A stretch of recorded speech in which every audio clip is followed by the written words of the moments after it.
अगर आपको वीडियो अच्छा लगे तो लाइक करें, शेयर करें और चैनल को सब्सक्राइब करना ना भूलें। रात के गहरे अंधेरे में सिर्फ कीड़े मकोड़े की आवाज सुनाई दे रही थी। वंदिता अपने पिताजी के कमरे के सामने से हिली भी नहीं थी। जैसे ही राज वैद्य उनके कमरे से बाहर आए, राजकुमारी वंदिता तुरंत अपने कदमों पर खड़ी हो गई और उनके पास जाते हुए बोली, कैसे हैं मेरे पिताजी? राज वैद्य के चेहरे पर शिकन नजर आ रही थी, जिसके कारण वंदिता के दिल की धड़कन बढ़ते जा रही थी। उसने कभी नहीं सोचा था कि वो अपने पिता को इस हालत में देखेगी। राज वैद्य ने गहरी सांस ली और बोले, राजा भीमसेन को बहुत ही गंभीर घाव आए हैं। हम उन्हें बचाने की बहुत कोशिश कर रहे हैं। अब सब भगवान के ऊपर है। आप प्रार्थना कीजिए कि आपके पिता जल्द से जल्द ठीक हो जाएं। उनकी बात सुनकर वंदिता की आंखों से एक आंसू नीचे टपक गया। वो जानती थी कि अगर राज वैद्य ऐसा बोल रहे थे कि उसके पिता के बचने के चांसेस बहुत कम थे, तो शायद उसके पिता की जान सच में खतरे में थी। वो वहीं जमीन पर नीचे बैठ गई। हर्षवर्धन भी वहीं मौजूद था। जैसे ही उसने सुना कि भीमसेन के बचने की उम्मीद थोड़ी है, वो बहुत ही चिंता में आ गया।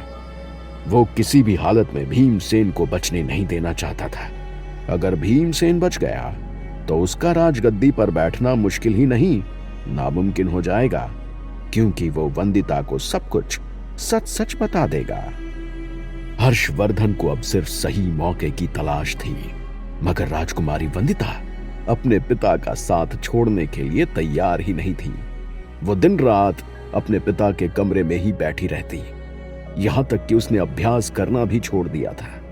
हर्षवर्धन उसे न जाने कितनी बार भीमसेन से दूर करने की कोशिश कर चुका था, मगर राजकुमारी वंदिता हिलने का भी नाम नहीं ले रही थी। वहीं दूसरी तरफ आर्यन वापस लौटकर अपने अड्डे पर नहीं गया था, बल्कि वो जंगल में रहकर वंदिता से मिलने की योजना बना रहा था। वो जानता था कि अब वंदिता से मिलना उसके लिए बहुत ही मुश्किल होने वाला था, मगर वो हर्षवर्धन को इस तरह से वंदिता का फायदा नहीं उठाने दे सकता था। इसलिए वो सही मौके का इंतजार कर रहा था। 3 दिन गुजर जाने के बाद भी जब भीमसेन को होश नहीं आया, तो हर्षवर्धन समझ गया कि उसे जल्द से जल्द कुछ करना होगा। समय बीतता जा रहा था और उसका मकसद पूरा नहीं हो रहा था। इसलिए उसने एक योजना बनाई। वो राजकुमारी वंदिता के पास जाकर बैठ गया और बोला, अगर राजा भीमसेन होश में होते तो वो तुम्हें इस तरह देखना बिल्कुल भी पसंद नहीं करते। वो तुम्हारे चेहरे पर खुशी देखना चाहते। क्यों ना तुम बाजार जाओ और अपना मन बहला लो। मगर वंदिता ने तुरंत अपनी आंखों से आंसू पोंछते हुए कहा, नहीं, मैं अपने पिताजी को छोड़कर कहीं नहीं जाऊंगी। उसकी बात सुनकर हर्षवर्धन को गुस्सा आ गया, लेकिन उसने अपने आप को संभालते हुए कहा, क्या तुम नहीं चाहती कि जब तुम्हारे पिता होश में आए तो वो तुम्हें खुश देखें? अगर उन्होंने तुम्हारी ये हालत देख ली तो सोचो उन्हें कितना दुख होगा। वंदिता कुछ देर के लिए सोच में पड़ गई और फिर बोली, हाँ, तुम सच कह रहे हो। पिताजी मेरे चेहरे पर दुख नहीं देखना चाहेंगे। मैं कुछ देर के लिए बाजार जाती हूँ और उनके लिए उनकी पसंदीदा मिठाई भी लेकर आऊंगी। इतना कहकर वो तुरंत वहां से उठी और बाजार जाने के लिए तैयार होने लगी। हर्षवर्धन ने अपने चेहरे पर आ रही मुस्कान को रोकने की कोशिश की। वो राजा भीमसेन का खेल आज खत्म कर देने वाला था। वो वंदिता को अपने साथ बाजार तक ले गया और उसे बाजार की भीड़ में छोड़कर तुरंत राजमहल वापस लौट आया। लेकिन किस्मत का खेल भी बहुत अजीब था, क्योंकि आर्यन भी उसी बाजार में घूम रहा था। वो अपने लिए कुछ खाने पीने का सामान लेने के लिए वहां आया था। जैसे ही उसने राजकुमारी वंदिता को देखा, वो चौंक गया। उसने देखा कि कैसे राजकुमारी वंदिता अकेली नजर आ रही है। वो जानता था कि उसको इससे अच्छा मौका नहीं मिलेगा, इसलिए उसने तुरंत राजकुमारी वंदिता का हाथ पकड़ा और उसे एक अंधेरी गली में खींच लिया। राजकुमारी वंदिता डर के कारण चीखने लगी, मगर तुरंत आर्यन ने उसके मुंह पर हाथ रखा और बोला, चिल्लाओ मत, मैं आर्यन हूं। उसे अपने सामने पाकर राजकुमारी वंदिता के दिल की धड़कनें तेज हो गई। आज भी आर्यन की उपस्थिति उसके शरीर को पूरी तरह से जागरूक कर देती थी। उसने आर्यन का हाथ अपने चेहरे से दूर किया और दांत पीसते हुए बोली, तुम्हारी हिम्मत कैसे हुई मेरे सामने आने की? मैंने तुमसे कहा था ना कि अगर तुम मेरे सामने दोबारा आओगे तो मैं तुम्हें जिंदा नहीं छोड़ूंगी। उसने अपनी कमर पर बंधी हुई तलवार निकाली और आर्यन के गर्दन पर रख दी, मगर आर्यन के चेहरे पर कोई भी डर नहीं नजर आ रहा था। उसने धीमे से वो तलवार दूर की और वंदिता के बहुत करीब आ गया। वंदिता की सांस फूल गई। उसे वो हर एक पल याद आ रहा था जो उसने आर्यन के साथ बिताया था। आर्यन ने एक उंगली उठाकर उसके गाल पर फेरी। वंदिता ऊपर से नीचे तक कांप उठी। उसकी आंखें बंद हो गई और वो आर्यन के नशे में बहने लगी। मगर तभी अचानक से उस गली के बाहर से एक तेज आवाज आई। उसका भ्रम टूट गया। उसने तुरंत आर्यन को एक जोर का धक्का दिया।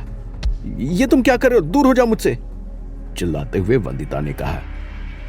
आर्यन भी चौंक गया था, क्योंकि उसे भी समझ नहीं आ रहा था कि आखिर वो वंदिता के इतने करीब क्यों चला गया था। उसने तुरंत अपना गला साफ किया और बोला, मैं तुम्हारी मदद करने आया था। मैं झूठ नहीं बोल रहा था। हर्षवर्धन सच में तुम्हें मारने की कोशिश कर रहा है। मगर आर्यन की बात सुनकर वंदिता को कोई भी संतुष्टि महसूस नहीं हुई, बल्कि वो गुस्से से उबल रही थी। इसलिए वो वहां से जाते हुए बोली, हर्षवर्धन ऐसा कभी नहीं कर सकता है। अचानक से वंदिता अपनी बात कहते हुए बीच में रुक गई। उसे लगा कि शायद यही मौका था जब वो आर्यन को अपने अतीत के बारे में याद दिला सकती थी। इसलिए वो तुरंत बोली, अगर तुम चाहते हो कि मैं तुम पर विश्वास करूं, तो तुम्हें मुझे सच सच बताना होगा। क्या तुम सच में हमारे बीच बीते हर एक लम्हे को भूल चुके हो? क्या तुम भूल चुके हो कि किस तरह से तुमने हमारे प्यार की कस्में खाई थी? मगर जैसे ही ये बात वंदिता के मुंह से निकली, आर्यन का दिल जोर से धड़कने लगा और वो अपने सिर को पकड़ते हुए बोला, मुझे ये सब बातें नहीं करनी है। मैं बस यहां तुम्हें चेतावनी देने आया था। अगर तुम्हें मेरी बात माननी है तो मानो, नहीं तो तुम्हारे साथ अच्छा नहीं होगा। इतना कहकर वो वहां से पहले चला गया। वहीं एक गुफा में मंत्रों की तेज आवाज सुनाई दे रही थी। अंदर भूषण आग में ताजे खून की आहुति दे रहा था। उसके हाथ पूरी तरह से लाल हो चुके थे। वो बड़ी बड़ी आंखों के साथ मंत्र जपे जा रहा था। उसने आग में खून डालते हुए बोलना शुरू किया, ए मेरे आका, मैं आपके लिए ये ताजा खून लेकर आया हूं। ये जानवर का नहीं, बल्कि इंसान का खून है। अब तो आप मुझसे खुश हो ना? मगर तभी सामने जल रही आग तेजी से भड़कने लगी। उसे देखकर भूषण चौंक गया। वो जानता था कि आग के द्वारा वो काली शक्ति उससे बात कर रही थी और वो भूषण के काम से खुश नहीं थी। अपनी तपस्या का फल न मिलने के कारण भूषण अब निराशा की तरफ बढ़ता जा रहा था। ना ही आर्यन उसकी मदद कर रहा था और ना ही वो काली शक्ति। उसे समझ नहीं आ रहा था कि शीतलपुर की राजगद्दी कभी उसकी होगी भी या नहीं। मगर उसके पास कोई और चारा नहीं था, इसलिए उसने अपनी तपस्या जारी रखी। वही राजमहल में हर्षवर्धन जैसे ही वापस पहुंचा, उसने देखा कि भीमसेन के कमरे के बाहर सैनिक तैनात थे। उसके दिमाग में एक आइडिया आया। वो तुरंत किचन में गया और एक प्लेट में कुछ दवाइयां और पानी रखकर ले आया। जैसे ही वो भीमसेन के कमरे के सामने खड़ा हुआ, बाहर तैनात सैनिकों ने उसे रोक लिया और बोले, आप यहां क्या कर रहे हैं? महाराज को दवाइयां सिर्फ राजवैद्य या राजकुमारी वंदिता ही देती हैं। हर्षवर्धन इतना अच्छा चांस नहीं खो सकता था, इसलिए उसने तुरंत कहा, मैं जानता हूं, राजकुमारी वंदिता इस वक्त बाजार गई हुई हैं और उन्होंने मुझे महाराज को दवाई देने के लिए कहा है। अगर महाराज को समय से दवाई नहीं मिली तो उनकी हालत और भी खराब हो जाएगी। उन दोनों सैनिकों ने एक दूसरे की तरफ देखा और आंखों ही आंखों में बातें करके फैसला ले लिया। अगले ही पल उन्होंने राजा भीमसेन के कमरे का दरवाजा खोल दिया। हर्षवर्धन तुरंत भीमसेन के कमरे में पहुंचा। उसने देखा कि कैसे भीमसेन के शरीर पर पट्टियां बंधी हुई थी। उसने दवाई की प्लेट नीचे टेबल पर रखी और अपनी जेब से एक चाकू निकाला।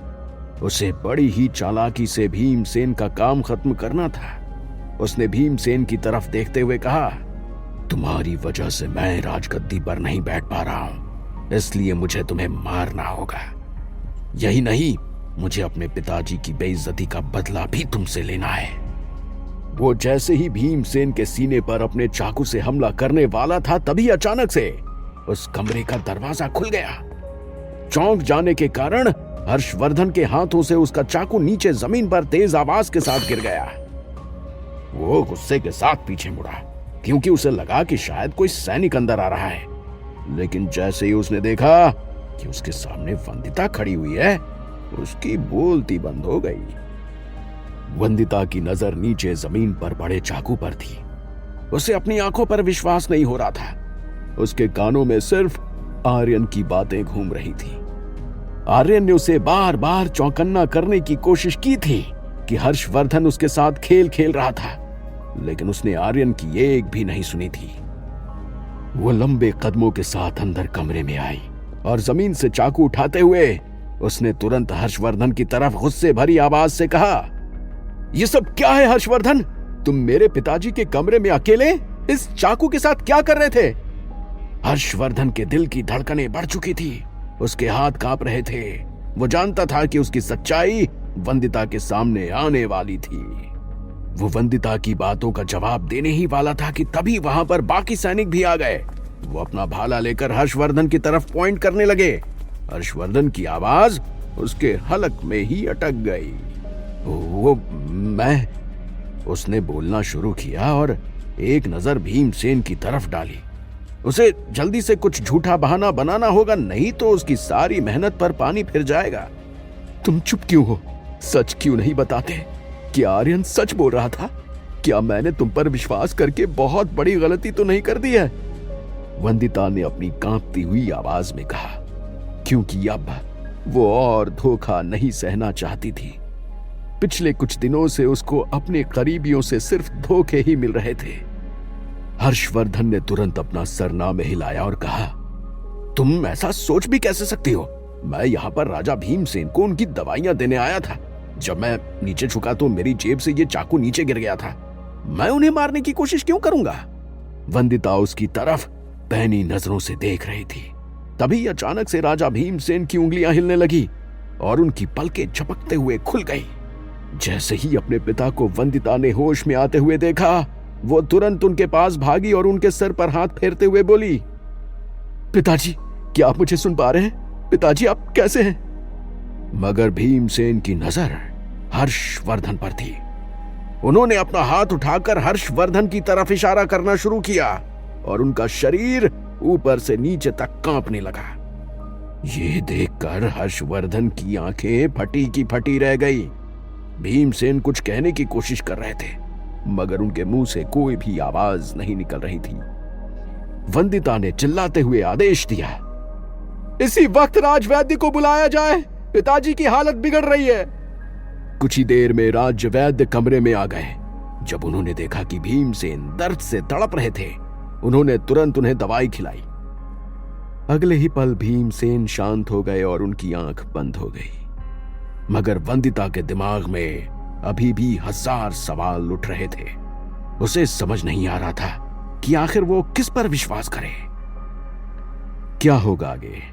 क्या सिद्धांत कुदरत के खेल को रोक पाएगा? क्या भूषण उन काली शक्तियों के साथ मिलकर वंदिता को मार गिराने में कामयाब होगा? क्या आर्यन की याददाश्त वापस आ जाएगी? क्या वो वंदिता को हर्षवर्धन के चंगुल से बचा पाएगा? जानने के लिए सुनते रहिए। अगर आपको वीडियो अच्छा लगे तो लाइक करें, शेयर करें और चैनल को सब्सक्राइब करना ना भूलें।